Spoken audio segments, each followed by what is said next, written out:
It started with something small. My wife, Linda, asked if she could talk to our pastor about some things that had been bothering her. We were sitting at the kitchen table, coffee in hand, sunlight spilling through the window like any other Saturday morning. I remember thinking, of course. Why wouldn't she? She wasn't upset. She didn't raise her voice. She just said she needed some guidance, a spiritual perspective on some doubts she was having. We had been married for 26 years. We'd faced financial storms, health scares, and the awkward silence of raising teenagers. If she needed to talk to someone, I respected that. I believed in privacy, and I believed in her. So I said, sure. Whatever helps you feel at peace. She smiled, and for a second, I thought it was over. Just a moment of vulnerability, like we all have. But looking back now, I realized that smile was hiding something. It wasn't just a conversation she was after. It was permission. And I gave it freely, without knowing that this small, quiet request would be the first crack in the life we had built together. Linda and I weren't the kind of couple that shouted our faith from rooftops. But God was there, in the way we raised our kids, in the quiet prayers before dinner, in how we forgave each other after long days and short tempers. We met at a church picnic, actually. I was 25, she was 21, wearing a pale yellow dress that matched the lemonade she handed me. Her laugh was soft, but it stuck with me for days. That's how it started. Not in a rush, but steady, like a hymn you never forget. Over the years, we'd been part of a few different churches, depending on where life took us. We were never fanatics. Church was a place of community. A place to reconnect when life felt heavy. Linda always had a gentle kind of faith. She read scripture the way some people read love letters, slow, with care. And she believed in guidance. That was her word, guidance. She didn't need answers, just direction. I never imagined that this same faith, the one that brought us together, would become the very thing that pulled us apart. But maybe that's the thing about belief. It's quiet when it enters the room. And sometimes, you don't notice when it stops being yours, and starts becoming someone else's tool. It didn't happen all at once. That's the dangerous part. The first change was subtle, so subtle that I almost missed it. She started pausing before answering me, like she was filtering her words. We'd talk about simple things, dinner, our plans for the weekend, the bills, and she'd hesitate, as if weighing her response against something. Or someone. At first, I thought maybe she was tired. But then it became clear, she wasn't just tired. She was elsewhere, even when she was right in front of me. She started quoting the pastor in everyday conversations. Not just during serious moments, even when deciding how to decorate the guest room or what to watch on TV. He says distraction is the enemy of clarity, she said once when I suggested a movie. Another time, when I disagreed with her about a parenting decision, she responded. Pastor said leadership in the home must be earned, not assumed. It stung, hearing his name more than my own. I didn't argue. I didn't shout. I just listened. And wondered when my wife started needing a second voice in our marriage. One evening, after I mentioned an idea for a vacation, a road trip, just the two of us, she simply said, "Let me pray on it and see what the pastor thinks." That was the first time I felt something deep in my chest. Not jealousy. Not anger. Displacement. Like I was slowly being replaced in decisions I used to be part of. And the worst part? She didn't even realize it was happening. Linda started spending more time at the church. Not just Sundays anymore, but Wednesdays, Fridays, even the occasional Saturday morning. At first, she told me it was for women's fellowship meetings. It's just good to be around people who understand, she'd say. I supported it, because I trusted her. But I didn't realize that while she was surrounded by people who understood, she was also being slowly pulled into something that didn't include me. I started noticing patterns. She'd come back from those meetings with a heavy seriousness in her face. Not inspired. Not joyful. But loaded, like she was carrying messages, not her own thoughts. Once, I asked her how the meeting went, and she said, "We talked about how Satan disguises himself through comfort and routine. Sometimes the biggest threat to a woman's soul is the man she sleeps next to." She didn't say it angrily. She said it like it was a quote she was told to remember. Like it had been planted. Another time, she came home and told me she'd agreed to start a spiritual obedience plan, something the pastor had suggested for wives to regain authority over their households. I didn't understand what that meant. I still don't think she fully did either. But it was working. Not the plan, the method. Isolate. Re-educate. Replace. Our conversations became monologues, hers, rehearsed. The woman I had built a life with was slowly being rewritten. Not with cruelty. Not with shouting. But with certainty. And certainty, in the wrong hands, can be terrifying. They weren't written down. No list on the fridge. No sermon emailed to our inbox. But little by little, the rules began to appear. First, it was about what we could watch on TV. The pastor says we shouldn't let the enemy into our home through entertainment, she told me one evening, as she quietly turned off a crime documentary I'd been watching for years. Next, the music in the car. Then, the way we spoke. Sarcasm became a tool of spiritual confusion. Teasing, even the playful kind we had always shared, became a form of verbal dominance. I used to call her Lynn. It was my little nickname for her, short and warm. One night, I said it at the dinner table and she looked at me, not with anger, but with correction. "Please call me Linda," she said softly. We shouldn't make light of the names God gave us. Even the way we prayed changed. We used to pray together, holding hands, improvising, letting it flow naturally. But now, she followed a script. A pattern. Words that felt borrowed. Heavy with meaning, but empty of intimacy. She started fasting without telling me.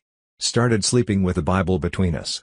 And once, just once, she asked if I'd consider giving her spiritual space in our bedroom. That maybe we could sleep in separate rooms, just for a while, to reset the home's energy. It wasn't about love anymore. It was about control. About submission. But not to me, and not to God either. To Him. To the one giving her these ideas and calling it faith. And I didn't recognize my own house anymore. I was a guest in a space I used to call home. There was a time when Linda told me everything. Even the small stuff, like which aisle at the grocery store was rearranged or how the cashier reminded her of someone from high school. We used to laugh about nonsense, vent about our day, dream about what retirement might look like. But that changed. Slowly, I stopped hearing about her thoughts, her struggles, her doubts. And when I asked, gently, she'd say, "I already talked to Pastor David about it." At first, I didn't react. I told myself it was just part of the process. People confide in their pastors all the time. But it didn't stop there. I'd come home from work and find her on the phone, her voice hushed. Not angry. Just reverent. Like she was speaking to someone she feared disappointing. If I asked what they talked about, she'd reply, "Things you wouldn't understand." Or worse. Things a man shouldn't interfere with. That hurt. Not because I needed to be in control, but because I had always been her partner. We didn't do secrets. At least, not until now. One Sunday after service, I saw her speaking with him in the corner of the sanctuary. They stood close. Not inappropriate, but familiar. He placed a hand on her shoulder. She nodded like a student receiving an assignment. And for the first time, I realized.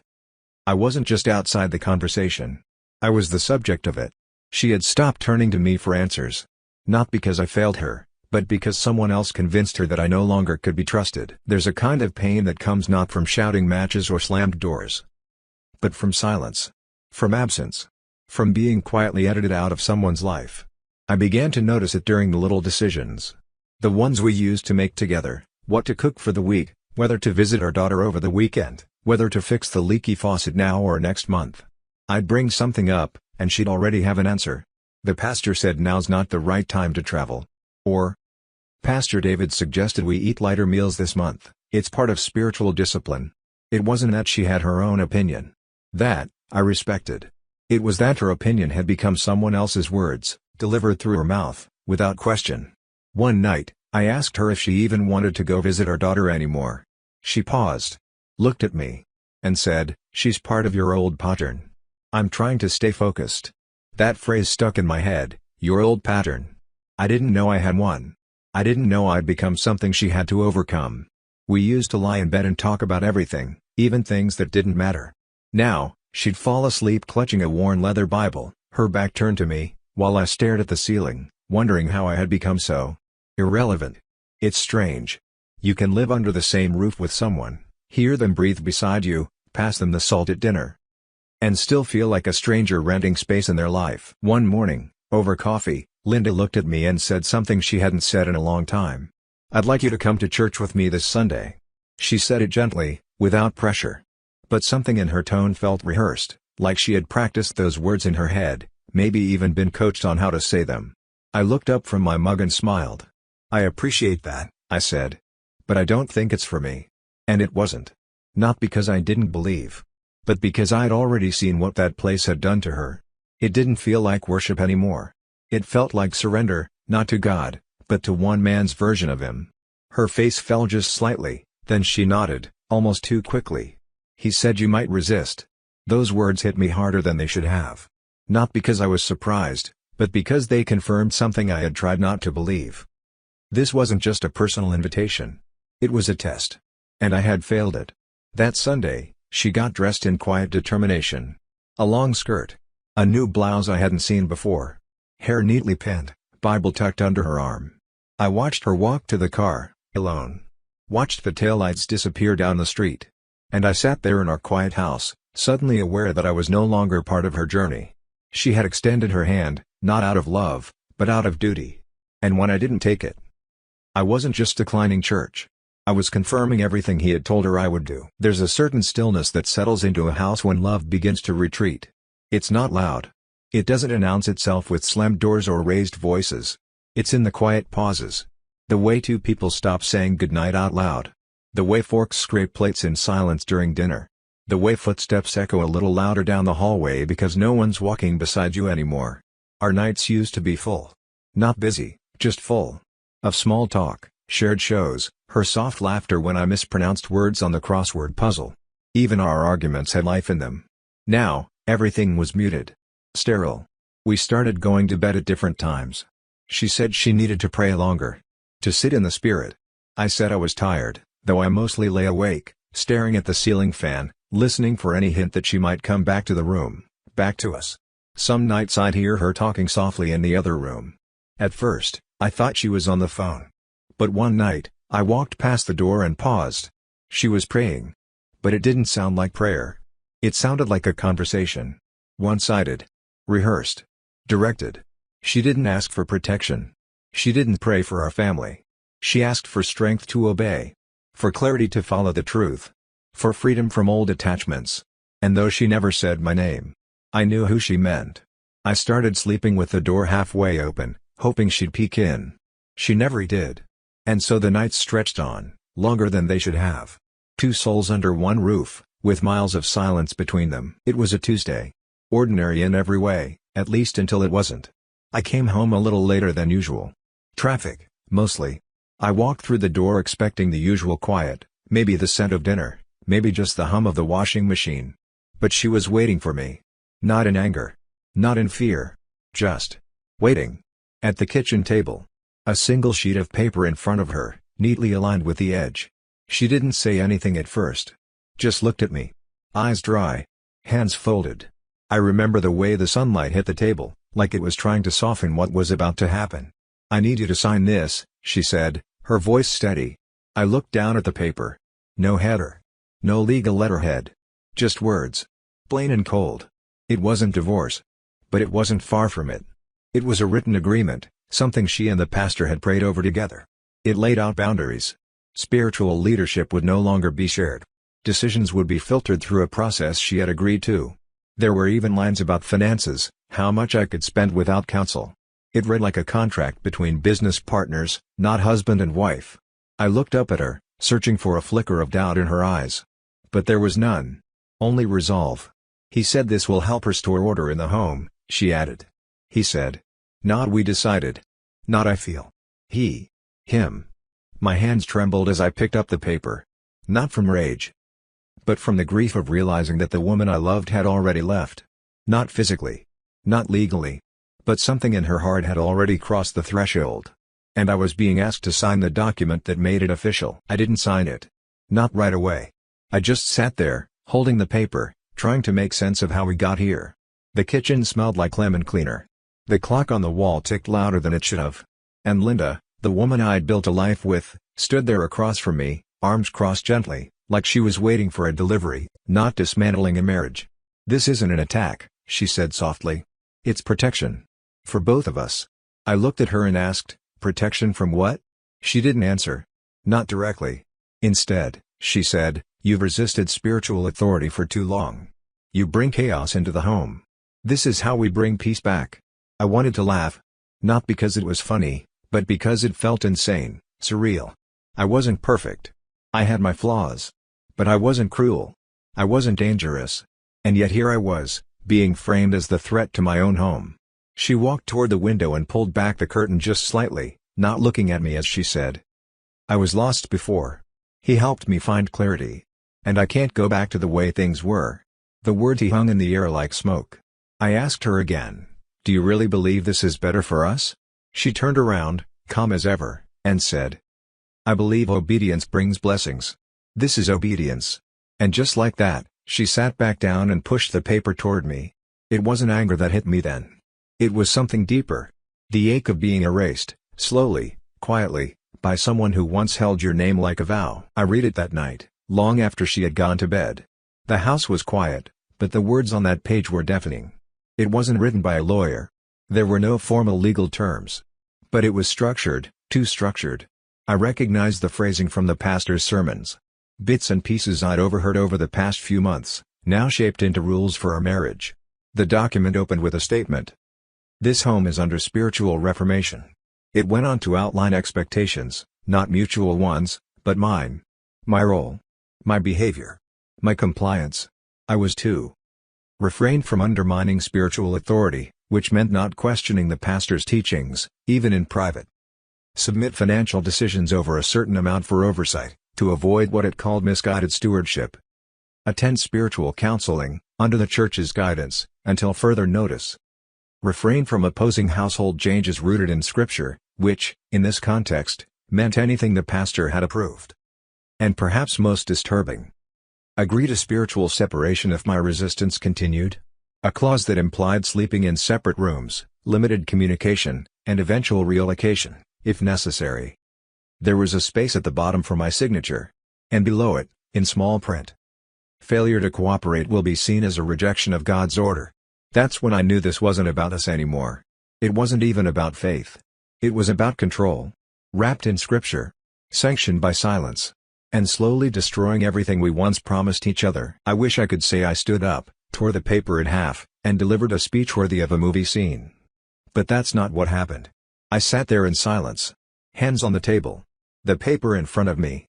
And all I could feel was the weight, not of the document itself, but of everything it meant.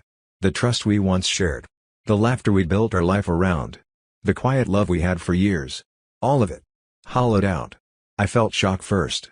Not just at the paper, but at her calmness. Her certainty. She didn't yell. She didn't beg. She truly believed she was doing what was right. And that terrified me more than any argument ever could. Then came the anger. Not loud. Not violent. Just a slow-burning fire in my chest. How did we get here? How did he become the voice she listened to at night? How did we, Linda and I, go from partners to this strange hierarchy of power and obedience? I wanted to scream. I wanted to tear the paper, storm into the bedroom, and demand my wife back. But I didn't. Instead, I just sat. Numb. There's a kind of silence that comes when grief has nowhere to go. I stared at that paper like it might dissolve if I waited long enough. It didn't. Eventually, I folded it, not to keep it, not to agree with it, but because I didn't know what else to do. I placed it in a drawer, turned off the lights, and lay down alone in the dark. Not because I had to, but because I no longer felt welcome in my own marriage. Looking back now, I understand something I didn't at the time. Influence doesn't always arrive with a loud voice or a pointed finger. Sometimes it comes with a soft tone, a trusted title, and the appearance of wisdom. And isolation doesn't happen overnight. It creeps in slowly, disguised as guidance. As protection. As faith. I used to believe that manipulation looked obvious, controlling, aggressive, forceful. But the truth is, the most dangerous kind is the kind that feels like help. The kind that speaks Scripture fluently, but twists it just enough to bend a person's spirit instead of lifting it. The pastor didn't shout at her. He didn't forbid her from loving me. He simply made her believe that loving me, without conditions, without his oversight, was wrong. And once someone believes that, they no longer see you as a partner. They see you as a threat to their righteousness. That's how I lost her. Not to another man. Not to an affair. But to a system that convinced her I was holding her back from something holier, purer, more ordered. I also learned this: when someone starts filtering every decision through another voice, when they stop thinking with you and start thinking around you, they've already started leaving. Not physically, maybe. But emotionally. Spiritually. Mentally.